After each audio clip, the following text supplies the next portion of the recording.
All right, good afternoon, everyone. Thank you. My name is Professor Linda Vo, and I'm the professor for Asian American Communities class, which is part of the Department of Asian American Studies. I want to welcome all the guests here today, and as you can see, we have cameras and lots of microphones today. So I really have looked forward to this day, and so have my students, to welcoming Anthony Francisco and Jenny Francisco and Professor Dorothy Fujita Roney.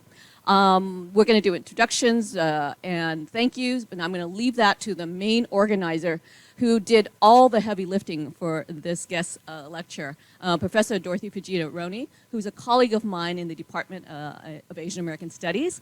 And she teaches the large intro classes, Asian American History, as well as upper division classes, Filipino American Experience and others. And I know some of you have taken her class as well. But her and her team did all of this work, and I really want to give a big thank you for doing that. And I just want to say Professor Dorothy Fujita Roney has been here even longer, almost 30 years.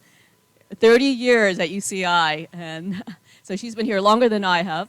And she is also the author of 2 books, American Labor Colonial Power, Seattle and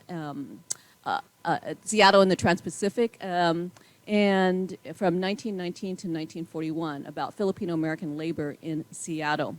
And then her recent book is called The Memory Keepers, Gendered Knowledges, Empires, and Indonesian American History. It's the first book, history book on Indonesian Americans as well. So I'm really pleased that she's a colleague of mine and also that she organized this great program for the students and for our guests.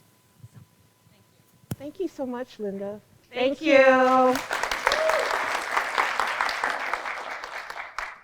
I am honored to have Anthony Francisco here today. This has taken months of planning, and he got here pretty much on time, which is great.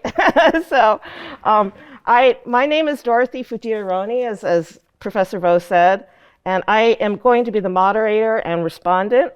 I'll be joined by Jeneline Francisco, who's a PhD student in the Department of Political Science. First, we would like to thank all the people who helped support and make this event possible. UCI Illuminations, the Chancellor's Arts and Cultural Initiative, who gave major funding for this program, which otherwise we would not be able to do this. I also wanted to thank my department, the Department of Asian American Studies, and our co-sponsors, the Department of African American Studies, the Department of Art, the Department of Art History, the Department of Comparative Literature, the Department of Film and Media Studies, the Department of Global Studies, and the Department of History. And a big thanks to Dr. Linda Trinh Vo for graciously opening up her classroom to us, and also to all the students of Asian American communities. So to briefly introduce Anthony Francisco, he is really a major artist. He's known for his work as a Marvel Studios senior visual development artist, where he was there for 9 years. The informal title is the father of Baby Groot. So he has contributed to so many different movies, The Dora Milaje, Warriors, and Black Panther. Most recently, Ant-Man and the Wasp, Thor Ragnarok, and actually we'll show a short video about that. He's presently creative director at Dolphin Entertainment, where he created Creature Chronicles IP, and this has been released as a digital art collectibles on the Solana blockchain. And so we are enormously honored that you are here today. So can we have a round of applause? Would you like to start by showing the video? Okay. So what we're gonna do is start by showing the video, and I think this is. Hello, this is work. Okay. Thank you everybody again for having me here, and thank you for being here. I'm just gonna show a short video about some of my work that I've done before I start, answering questions or talking about the start of my art career. Hopefully, not all of you have seen this before. Does everybody love Marvel films here, or? Marvel films? No? Yes. Thanks. First Marvel film you guys ever watched? Spider-Man, Iron Man, Iron Man. What's your favorite Marvel film? Black Panther, Guardians of the Galaxy. Okay, Guardians of the Galaxy 1 was the first one I ever worked on. But Iron Man was like the very first time I saw, whoa, Marvel could become a force, for entertainment.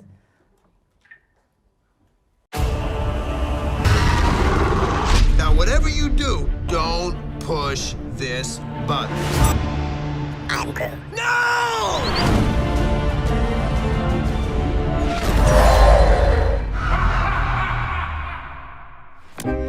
Reference is not just a visual, it's a feeling. When I create these characters, I draw from personal experiences. There was a time when, things weren't so good in the Philippines. Walking to school with some friends, we saw a dead body, and it was very traumatic. The comic book became my outlet to see the world being saved by heroes. Charlie Wen, he got me in for Guardians of the Galaxy to do Aliens. And from there, my first main character that I got to work on was Baby Groot. When James Gunn came to me, he wanted a really cute character, but to get me through into Baby Groot, I was heavily influenced by my kids. While I was designing Baby Groot, my kids were a big, big influence. The other characters I've worked on is Loki for Thor Ragnarok, Hulk from Thor Ragnarok, Doctor Strange. In Infinity War, I did a lot of kind of cool stuff on that too, which I can't talk about. I also do keyframe art to help the director visualize the scene, from the lighting to the feel. So for example, Ant-Man, we wanted to show how the miniature world would look like. It's a crazy feeling that my designs are up on a big screen, and it's iconic now. Everyone's like cosplaying it, and I would have never dreamt that my designs could be that influential. And to top it off, to be part of the team that created Black Panther, the biggest superhero film of all time, and I feel so fortunate. I created Okoye, the general of the Dora Milaje, and Nakia's costume, which ended up being the Dora Milaje costume. And in the Philippines, we have a lot of warriors there, people fighting against colonialism. So the first thing that came to my mind from my inspiration was the Igorots, the Ifugao. Remembering the Igorot having the little sash that comes down and how that's built helped me design the costume for the Dora Milaje.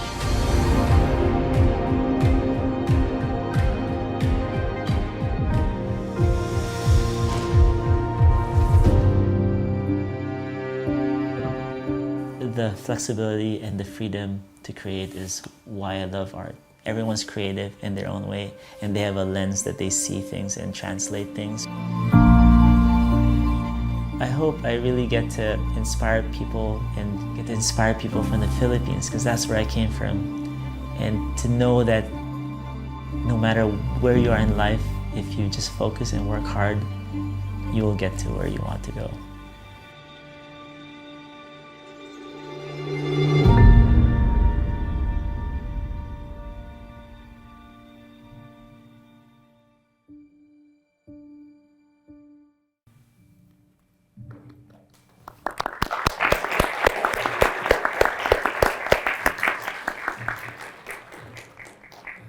Thank you, guys. When I watch that, it is still emotional for me when I see it, because I remember the first time I did that video, I didn't want it put out because it just felt too strong maybe during that time. That was like in 2018, but I did the video 2017 sometime. It was from another friend of mine he directed Manny, the documentary. And he was kind of, I said, I don't want it out because it was kind of emotional for me, and I was a bit embarrassed until many people that seen it privately, they were able to tell me, you got to just put it out so people know who's behind the designs, because in film, sometimes the people who design the things behind the scenes don't get proper credit, and it was, I was my friend was able to persuade me to put this out, not just to get proper credit, but really is to inspire other people like me, especially people of color. And I didn't realize it at that time what that meant until now. And now I try to always kind of promote that and try to talk about the people of color behind the camera. So anyway. Anthony, can I invite you to come sit here and Jenny too? Up there? Yes. Okay.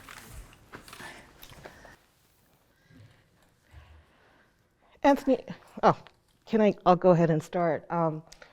As part of the program, we have a reflective component in which we talk and consider and think about different issues. It will be followed by a demonstration by Anthony, and then a question and answer. So I just wanted to really thank you for coming all the way down and for being here. We are so honored. You are an incredible cultural phenomenon, and at the same time, your story is so reflective of so many of the Filipino American story as a whole. I'll go ahead and start then. I'll have a question, and then Jenny will have a question, and so we can really discuss these issues at length. Okay. So as I said, in many ways, there's a hum? Oh. As I said, in many ways, your story is really reflective of the relationship between the Philippines and the U.S. and really kind of represents many different parts of the Filipino American experience. You grew up in the Philippines. Your family was able to migrate here after being on the list for several years. You almost weren't able to come because you were about to turn 18. And when your family came to Los Angeles in 1992, that was really a pivotal year for Los Angeles. And you actually went to a neighborhood. You were then lived in a neighborhood which had a lot of gang activity at the time. You ended up enlisting in the U.S. Navy. And when I think about the contours of your experience, I really consider how at any given point your life could have been something very different. So may we begin by you explaining more about your journey to becoming the artist you are today? Should we start, I mean, from when I first got here, or? How about the Philippines? From the Philippines. Could you yes. talk? Because there's a great story. I don't know if you wouldn't mind sharing just about how you were able to start drawing by going to the store. Yes, so in the Philippines, when I was growing up, comic books were introduced to me when I was, I think, 5 or 6 years old, or 5, I think. Just remember Incredible Hulk and how something about his power, you know, and you know, I'm a baby, so I'm like, always like angry. Because my mom always says, no, you can't do this, no, you can't do that. And I think drawing was an outlet. And, you know, I feel like now I realize maybe maybe I have a bit of ADHD or something like that, where I just can't stay in one spot. But drawing kept me in one spot and focused on just creating these worlds. And my imagination just went through that. And, you know, we didn't have a lot of money, so I didn't have any toys usually. I would just draw out my characters, cut them out with a piece of paper, and play that like an action figure.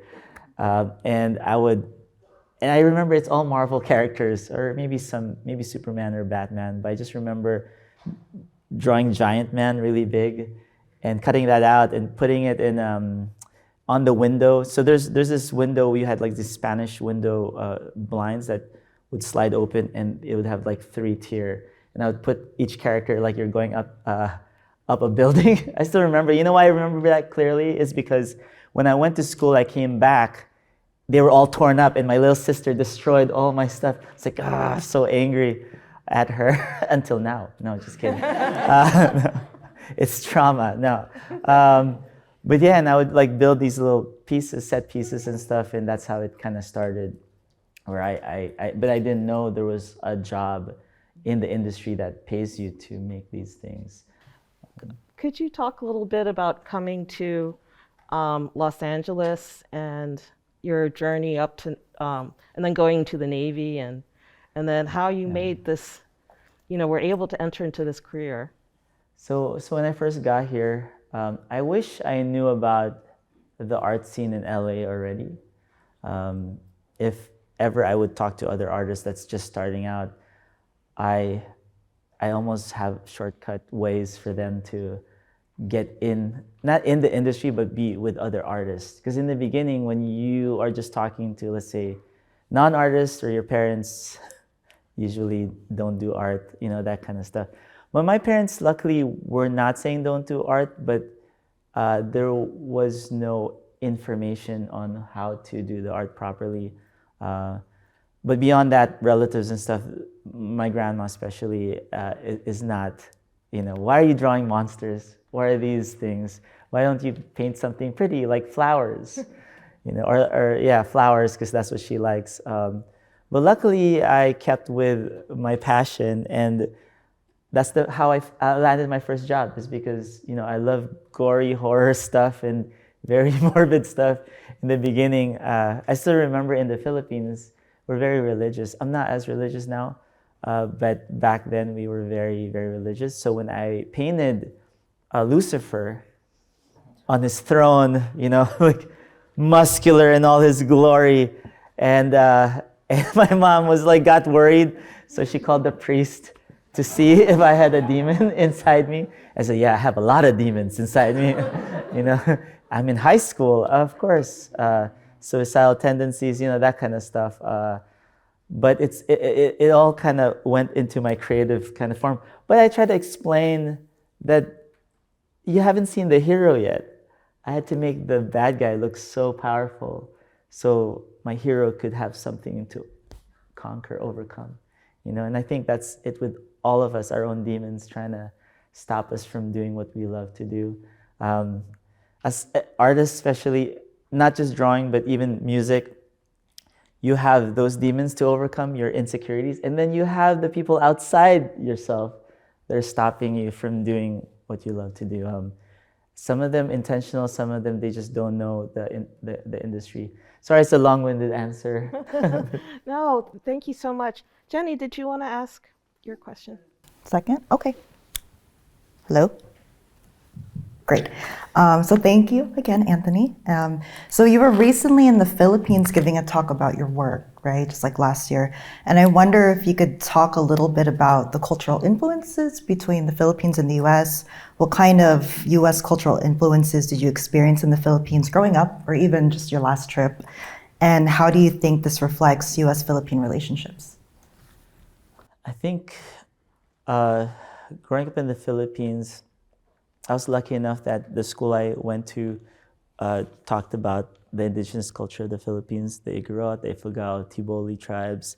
I wish they went more in depth, because I hope they do that now, because I learned so much more about my culture because of designing for Black Panther. For some reason, I really delved deep in, because when I do designs, I really research everything from the beginning of time to see ancestry, like ancient, like tribal aesthetic or indigenous cultures.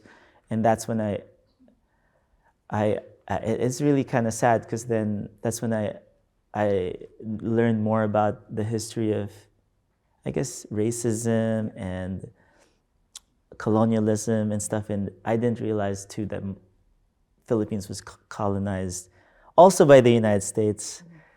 I thought they were more of a partner in helping out. So a lot of information. Anyway, when I think about it, it makes me a bit emotional, because like, wow, I didn't know this whole time. The Philippines didn't teach this as much in schools. So, but back then it was enough visually to see the stuff, the design language, design sense that I kind of adapted, and it was strong within me. Also, since we were really religious, a lot of religious Catholic symbols and stuff is part of my design language. And the stuff from the United States, being in the Philippines, seeing the stuff from the United States, usually from Art Center, College of Design, Pasadena, is what I saw, because my dad wanted to go there. He was a photographer. But not enough support from family members to be a photographer fully. They wanted him to be an engineer. So when he was guiding me, it's more like it's almost like do whatever you want, and but he was guiding me towards advertising. When I think what I wanted to do wasn't quite clear yet during that time, that it was character design, creature design, world building, filmmaking, was what I wanted. And when you watch movies, I would watch. Summertime, we had the Betamax, and I would watch movies all day, every day until it's time to go to school again. So, but I wish I knew more about that industry. Maybe I would have had a clearer route to go there. Hopefully, I answered the question, kind of. Yeah, thank you so much, Anthony. I think we should move to the demonstration part now. He's actually going to show us how he draws Baby Groot. So can I have you move Is over? it time for that? Yes. Okay. With Yes. Q&A. It's And then about, it's here. yeah.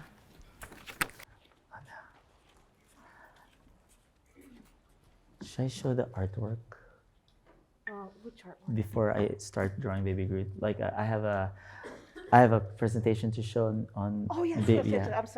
I'm sorry. There's actually a presentation first that Anthony's going to make before actually moving to the actual drawing.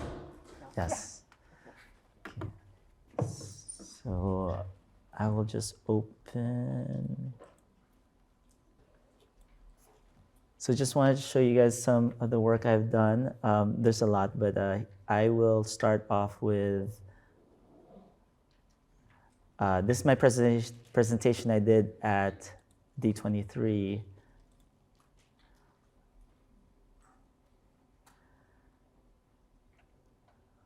Oh yeah, Lord. Okay. So are you guys interested with seeing the progression of Baby Groot from the pot to the Groot you see, swole Groot you see on? He's so huge. Okay, here it is. So Baby Groot. Oh, just to start off, to just explain what Marvel Studios' visual development team is, it's Marvel wanted a consistent, consistent quality control of. Can you guys hear me? A quality control for the characters for the MCU. So they decided to have a full-time staff team that would take care of all the characters, creatures, and visual development for all the movies. So I was lucky enough that I was part of that visual development team, and there was only 6 of us during that time. Now there's more of us, but imagine 6 of us just designing all of the MCU. 1 movie every year, and it became 2 movies every year, and now it's like 3 movies with streaming, and it's a bit crazy, not sustainable, but it was really fun. My 9 years there was like just a blink of an eye, and I realized I was like, oh man, I gotta do my own stuff, and that's something I could talk about later. The reason I left is because I'm trying to be a director now. Trying to direct I'm developing a Filipino folklore series that's like Harry Potter, but with Filipino folklore. Hopefully it happens. A lot of interest happening. So Baby Groot was the first major character I had designed when I was working on Guardians of the Galaxy 1. I was asked to design just alien life forms around that universe, and I was only freelancing for 3 weeks, and that 3 weeks became 9 years. Okay, so we started off, remember there's a scene where Baby Groot, the adult Groot had died. And, when I was reading that script, I was like, what, he dies right away in the first movie? I was like crying. I was like, why? And I had to design that scene too. I'll show it to you guys, that keyframe. And I was like, oh, this is so.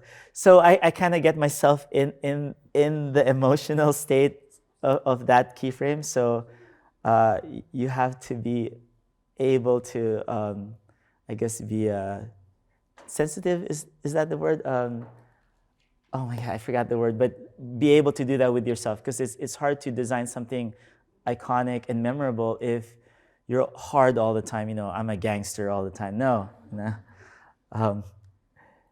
So we start off with James Gunn wanted the baby version of Groot, and I didn't know exactly what it was. So I started just doing these concepts, trying to see, is it a seed with arms, or is it asparagus with eyes? During this time, I was like into being vegan, so I was like, it's hard. I think I lasted 2 weeks. But my body felt good. So I was trying different versions, maybe octopus with mushrooms. So you could tell I was eating mushroom burgers at that time.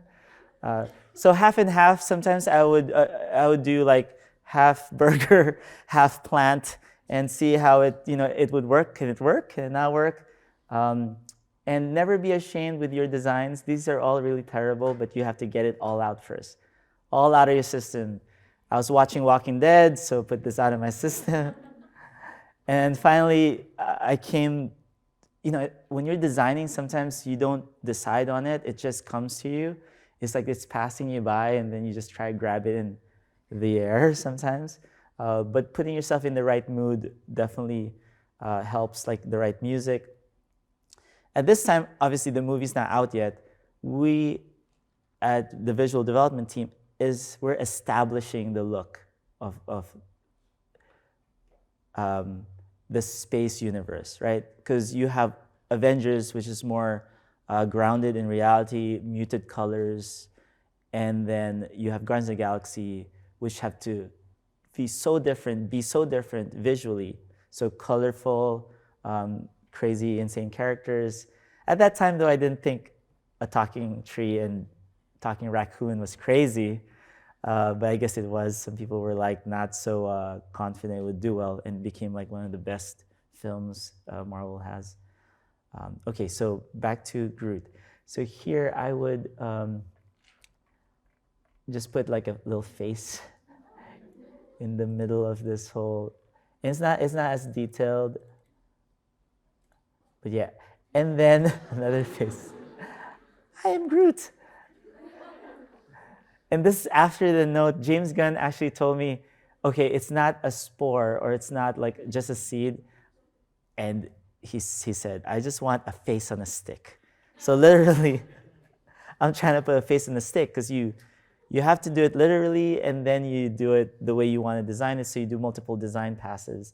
So all of this is in a span of like 1 week. More heads on sticks. But I was thinking multiple heads on this, so they fight, may the best plant win.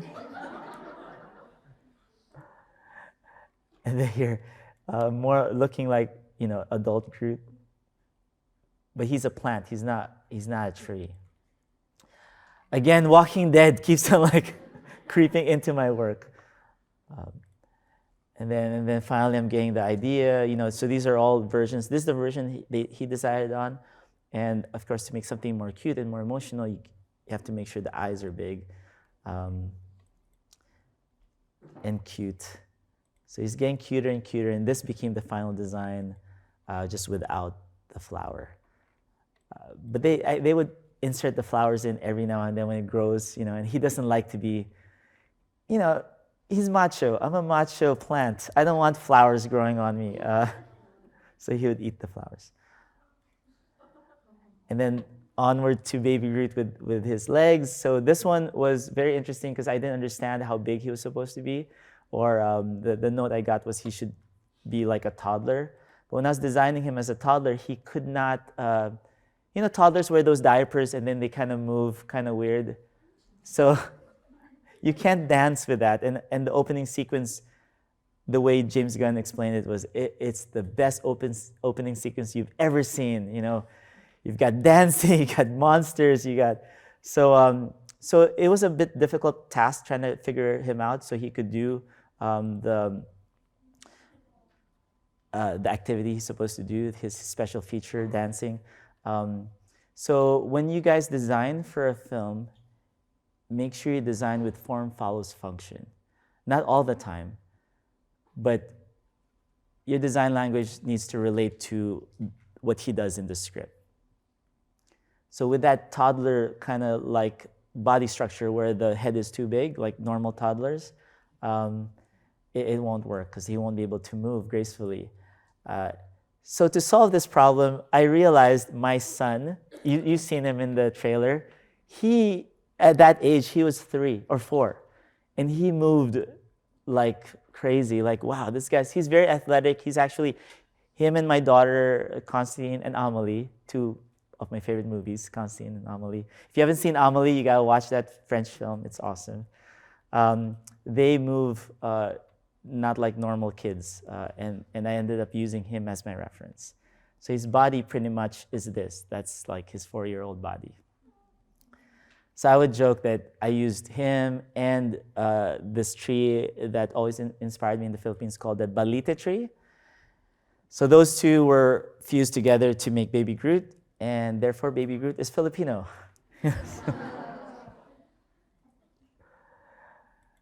And I just realized that actually last year when I had an interview and the person was telling me, wow, that's so great. You have like 2 Filipino influences. And I was like, oh, and I guess I unknowingly insert Filipino culture into all the movies I work on.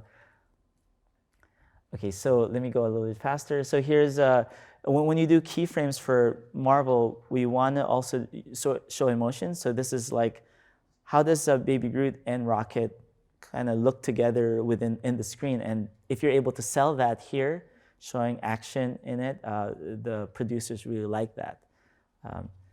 So any artists here, when you take notes on if you want to go work for Marvel, aside from having amazing rendering skills, you have to also be able to tell a story with emotion.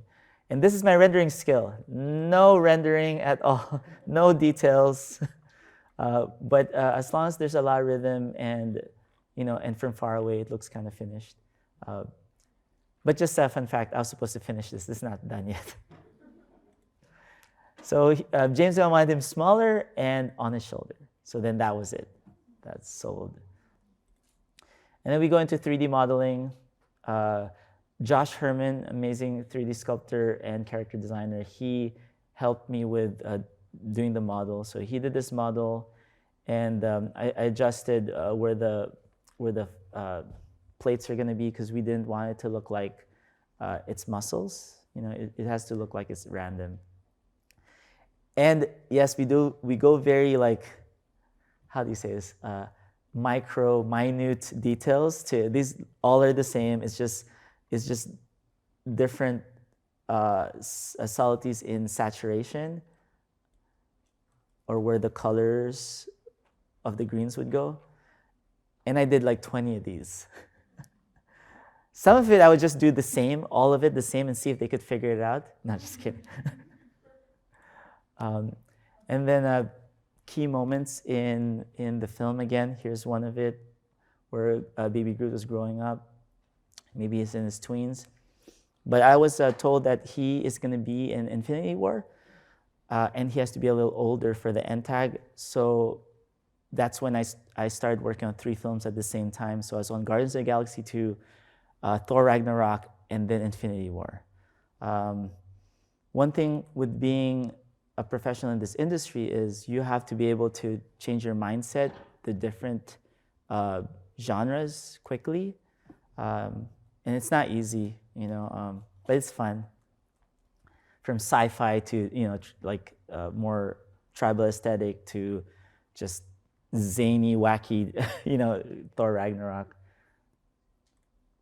It's my son as reference. And then hairstyles for him.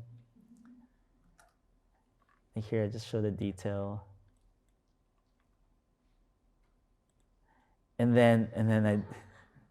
this guy.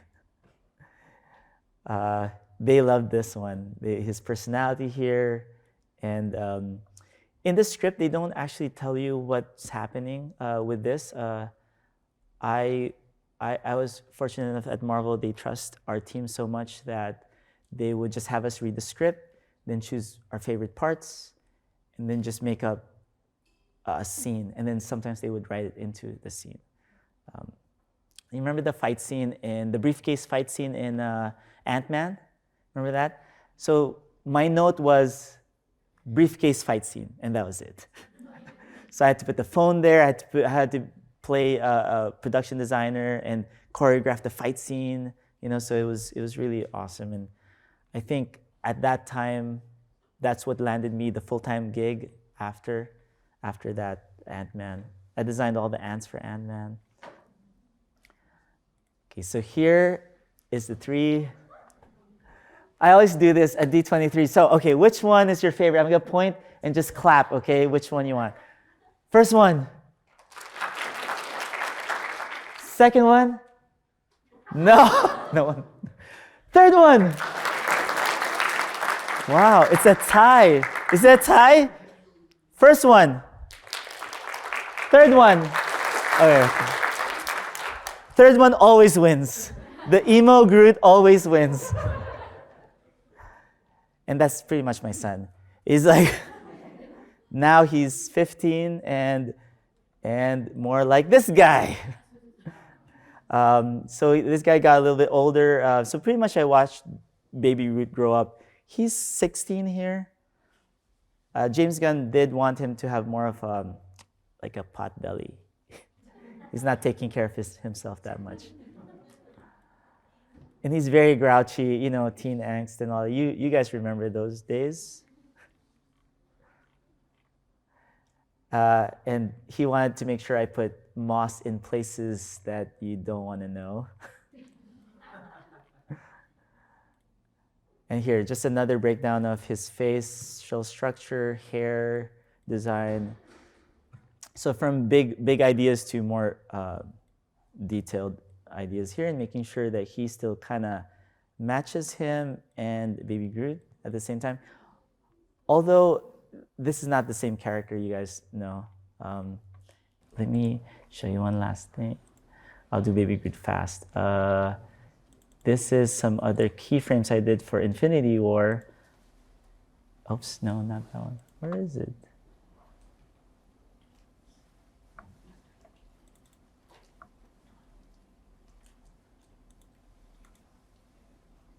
Oh, that's Endgame. Oh, here it is, Infinity War. So here's one. So with this painting, it's showing Thanos coming to our world and killing all the Avengers. And so that's how detailed we could be with this painting. And see this hand? That was holding someone's skull. And they told me to take it out.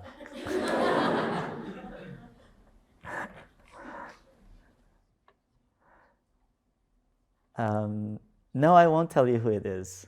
Just kidding. I was also surprised, like, what? He's gonna die? So one of my favorite parts in Infinity War is when I was tasked to design the battle of Doctor Strange and Thanos. So remember that scene with Thanos taking down the moon? So that was my idea, and here it is. This was the idea. And they didn't tell me that it was approved until I saw it when I was watching in the premiere. It's like, what? They did it? I thought it was too expensive. But I'm known as the idea guy, so it's like when the head of visual development, Ryan Meinerding, came to me, he was like, all right, Anthony, design a battle between Doctor Strange and Thanos that we've never seen before. It's like, whoa, that is a hard ask. I was like, what? But he has 3 of the gems, Oh, okay, he has 3 of the gems. Which one is it? Is it the Reality Stone? Is it the Soul Stone? Mind Stone? I forgot all the other stones. But yeah, I started off with just punching. They're just punching each other. I go, Thanos is not gonna punch this guy. He's gonna open a portal to another world, bring a planet in there, open a black hole, bring it close to the sun, and that's how I was doing this part here, this one, and I was just going really epic, really big in scale, and they kind of did all of it on screen. That moon, though, I was hoping he would crack open the whole moon and then just drop it on top, but it still came out kind of cool. So that's one. I want to share that. Okay, all right, I know I only have 15 minutes. This is usually a 2-hour talk, guys. I want to show, where is it? Black Panther. Okay, this I'm going to go fast with this one. Black Panther. Okay, Black Panther here, just so you guys can see the painting. And okay, so this is how I started off. Black Panther, Nakia and Okoye. Okoye is on the left. She's very structured. So, and Nakia is on the right. And I use like circular themes so she could feel more like young and open-minded. These are my sketches. Some quick ideas, and then I'll go through it real quick. Some of the stuff here has already Filipino elements in it. Some more tribal. A lot of it is from the Dinka tribe. Then I was asked to design some cocktail dresses. A few fashion designers actually started following my Instagram because of these dresses. It's like, someday I will make these. I'll go a little bit faster. I know I'm running out of time. A lot indigenous inspiration here from I forgot which tribe that was, North American tribes. And this little piece here is just made up. I just made this up. It's from no real reference. I just thought that this little piece here became like a medieval armor piece when they shared their technology the first time to medieval Ireland, or not Ireland, sorry, Anglo. I'm trying to think of that guy with the sword. He pulls it out of the rock. Who? MacArthur. McChicken. Yes, that guy. Arthur, King Arthur. All right, I think I'm just hungry. Okay, and then more of these other ideas, and Blade, the female Blade. Okay, more ideas, and they wanted them blue before. And I said no, they have to be red, in the Serengeti, like lionesses, because if you know the pride of lions, the males don't do anything. It's all the females, So they have to look badass in this shot. Just show you the details.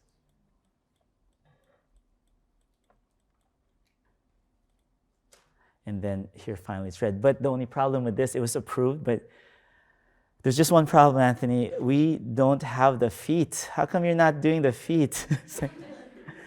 I was hoping they wouldn't notice. But the costume designer, Ruth Carter, really wanted the full design. So I'm appreciative that she kept with my design all throughout. Just one fun fact, that I got this designed and approved before the costume designer was hired, which I'm so glad that she still kept it, even though it's not her design. And then finally, I have the feet. And it's just really the toes. I tried like 5 toes. It didn't work that well. And I also tried boots. Boots just didn't fit this aesthetic. It was really bad. And here's the turnarounds I had to give costume designers department. And then this is after the fact. I did a presentation at Disney, and I showed some of the things I felt like I was influenced by, especially like the samurai armor being the base for everything to go on top of. So when you design, again, form follows function, the Dora Milaje need to move a certain way, and they have to be really iconic. And the first thing came into my mind was looking at different countries and seeing what warriors were iconic to that country in medieval times. But I didn't look at any of the medieval knights in armor. I just was searching for all like Southeast Asian countries. It was actually really hard to look for reference online. I feel like one of my goals, I would love to like have more of that online. Anyways, sorry. So that's done. That's No. done. If you guys have any questions while I'm drawing, I could answer. So I had brought these little backing boards for comic books, and I was gonna draw on this. So it feels like we wanted to show the image made. Yeah. Oh, sorry. Okay. So we're gonna start doing Q&A. But I think we had talked about that you would start drawing Baby Groot, Yes. and then you could also do Q&A while you're doing that. Yes. Okay. Hopefully what- I could do it. Yeah. So why don't we get while Anthony's getting set up? Oh, you could turn Shall on we the start? lights. I'm sorry. Oh, the lights. Okay.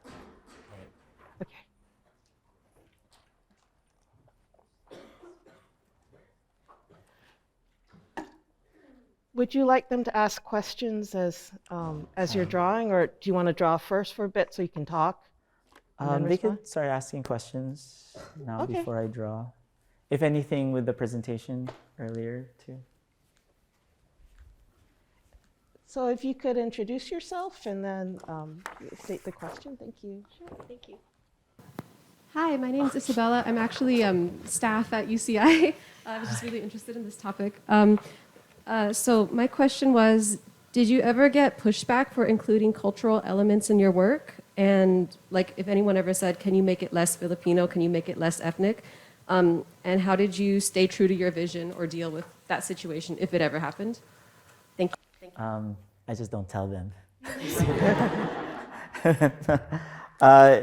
It's with, I think with concept art, let me think. I would say that design I did for the Dora Milaje has been a design I've been doing for a long time from the beginning of my career. Those shapes, those ideas, and they never really say less tribal or less, you just you present a row of 5 designs and they never choose that because it's either it's just too different. They always choose the bland one, right? Not bland, it's also still good design. It's just a risk. It's always like, oh, this is risky. And then when I worked in games, I worked on Guild Wars for a little bit, and I was in this game startup called Project Offset. At Project Offset, I was the head designer, so I was able to put the stuff I wanted in. So those shapes were first in this dark elf race, I guess. It was a first-person shooter. I wish I brought that actually to show. But yeah, I didn't really get much pushback. At Marvel, though, to always be careful with when you design stuff this is what I do anyway. What I do is I'm never culturally accurate with any of my designs. So the way I do this is for example, Namor. Oh man, I didn't get to show you guys Namor design. Can I show that before I start drawing? Yeah. It's like, okay. Yeah, I know. I have too much. I talk too much, guys. Okay, so yeah. Okay. I just wanted to show Wakanda Forever so you guys see this one. This is my design for Namor. Kukulkan, he's the god of the giver of life and takes your life too. So the idea for this necklace was the duality of the god, since he gives and takes your life.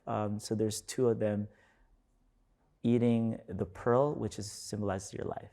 And then all these pearls are different lives of, the people. So I imagine them as stars and it drops into you. So I have this story. This came to me through a dream. But like I was saying earlier, this is not culturally accurate so that I don't offend anybody. So what I do is I imagine myself living in that time as a graffiti artist, and I'm trying to be different, but still keep the same style of the glyphs. And the research on this was so amazing. I loved just transporting myself to that world. And also it's sad because I don't know how it just crumbled. You know, I just wish the people was able to keep their culture more longer, and not get colonized that harshly. And it's yeah. Anyway, that's a lot. That's another class. And here's another design element that's all original. It feels like the world, but it's not. So that's how we keep like safe from offending anybody. When they were designing this, actually, the other designers were being too on the nose with the reference. And that's when we're like, we can't, how do you say this? Because we want to be respectful, so we can't have it that way. So Ryan Coogler always referenced the Dora Milaje. How can we make the Dora Milaje but for him? You know, because I wasn't on this for a while, and when I got on it, actually, my story was, we were designing this a year before the movie was made. So I already made some designs, I already have a direction. And I wasn't on it when the production started for a little bit because I was on Ant-Man and the Wasp, and also on Miss Marvel. So when I got on this, I just took my old design that they liked, and then I kind of finished it. So I was going to show you more of it here. This was one of the things they liked, that colors. Then we do the turnarounds. And I show them how it's built, where it fits in the back, and you know, as detailed as I could get. Even the shorts. But too bad they didn't get to put this beading inside the original show. I wish they were able to do these little layering. And they decide on longer shorts than. But see, I was ready to take this off just in case they wanted, you know. Just in case. Think ahead. Oh yeah. More pants version, this version, how he moves in space, these versions. This is the one I did originally, and okay, and here and there, and okay, there, you guys. All right, I'm over here now. Yeah, I can do it. Okay.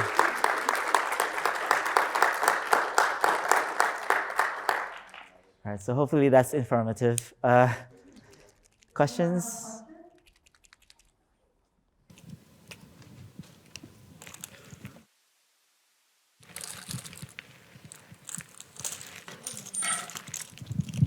I'm Gwen B. I was wondering if you could tell us about like your experience in the Navy. Like, I'm kind of confused about how you went from the Navy to like art, or like, is it art to the Navy to art? Like, can you tell us about your journey?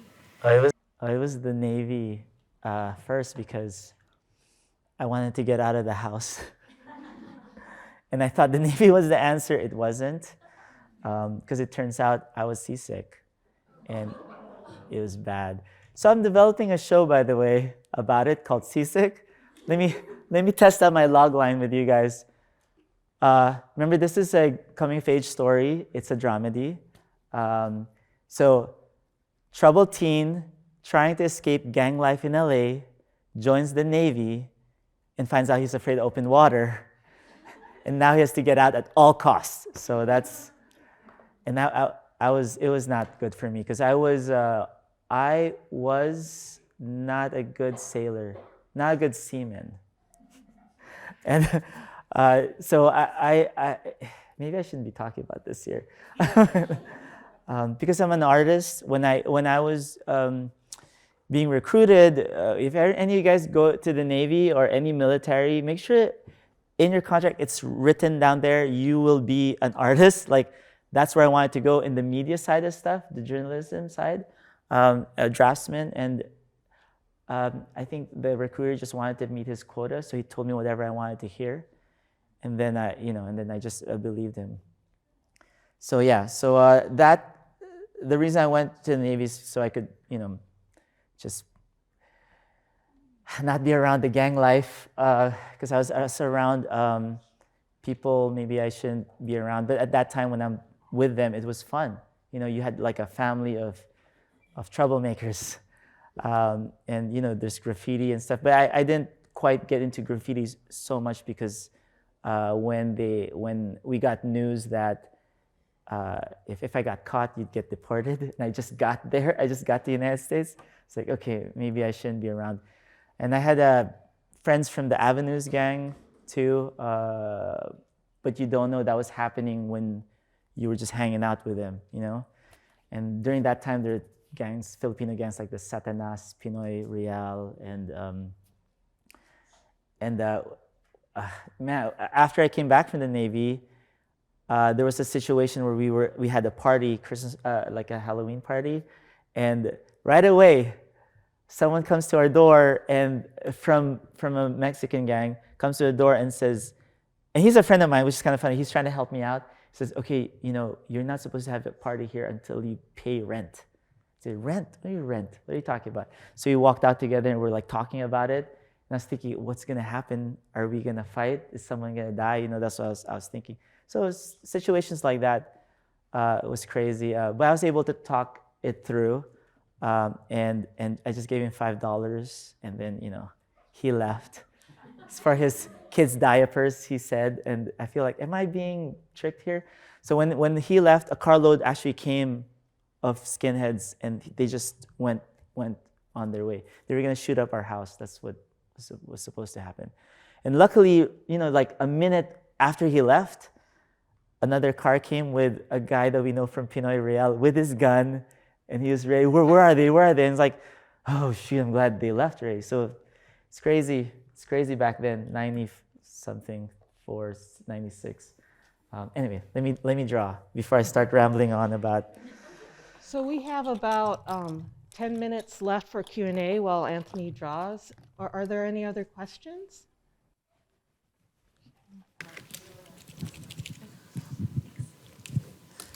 Hi, my name is Chloe. Thank you so much for coming out today. I just wanted to ask, how do your costume designs differ from the ones that are actually in the movie, or from what like the costume design team wants? So the difference, there's no real difference, because if you think of it like a pipeline, there's a beginning and an end for the film. And in pre-production, that's where I come in first to kind of design the look of the film or the characters. It's not normally like that in every film. Usually the costume designer handles that.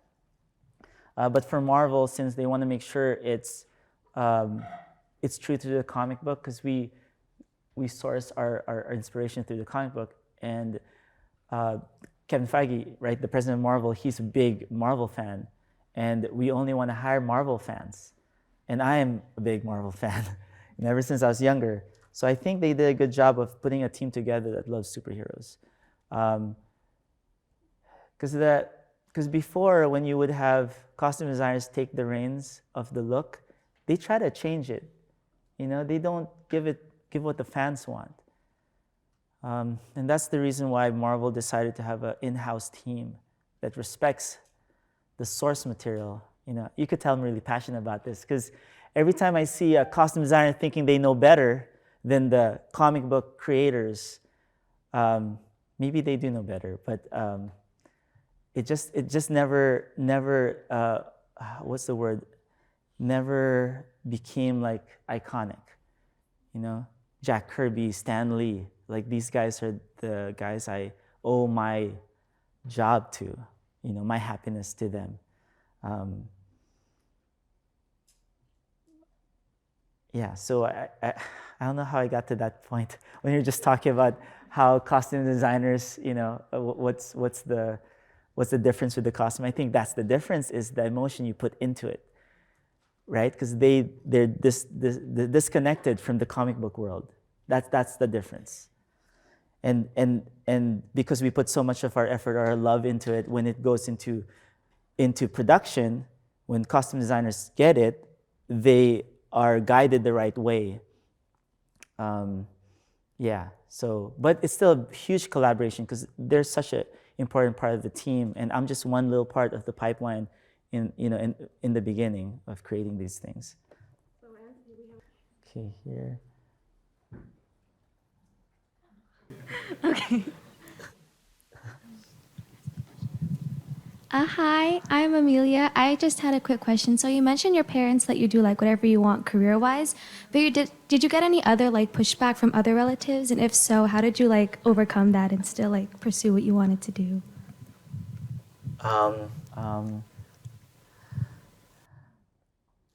It was hard because every time you show like a drawing and then and the aunt would go, someone else could do better than that. So it's like did you see your cousin's drawing? It's like, what? No, I'm showing my drawing.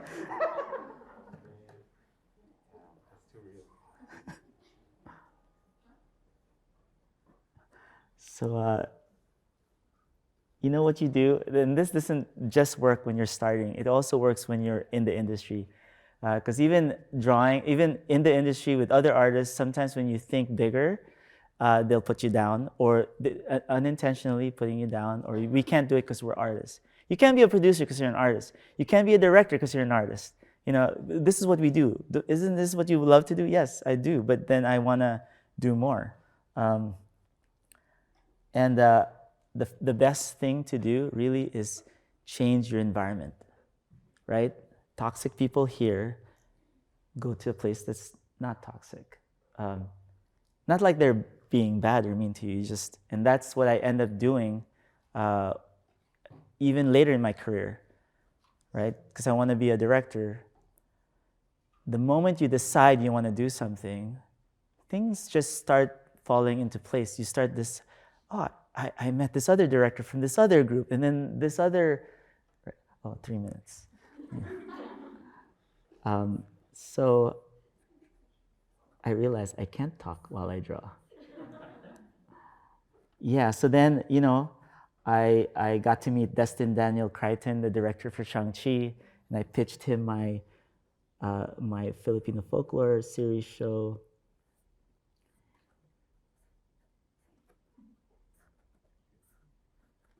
Oh, shoot, he got a little bit fatter there.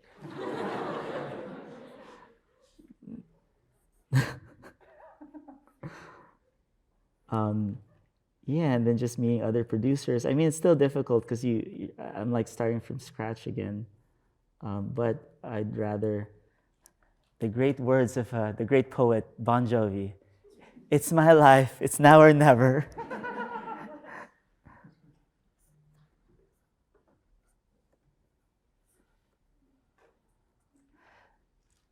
This mistake right here. How do we solve that here? I'll solve it by doing this.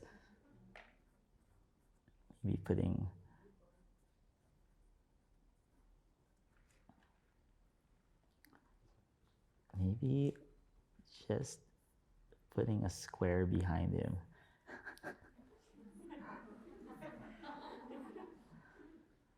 I've never made this mistake. What? You guys made me nervous? How did that happen? Oh, that should be like a surfboard or something. When you draw, make sure you think about the shadow shape. Sometimes the shadow shape really helps pop the character out. Even if the shadow shape is not correct.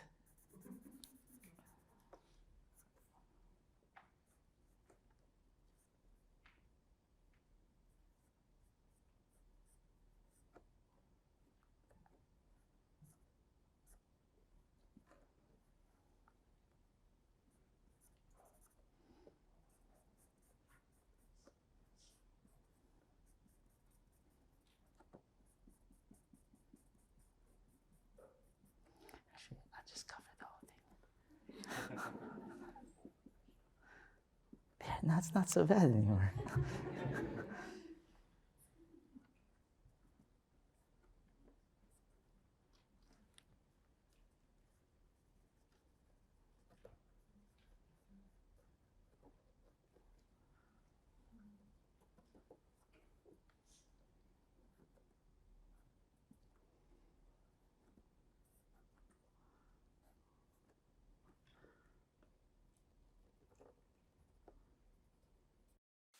Answer the question. How do you remember?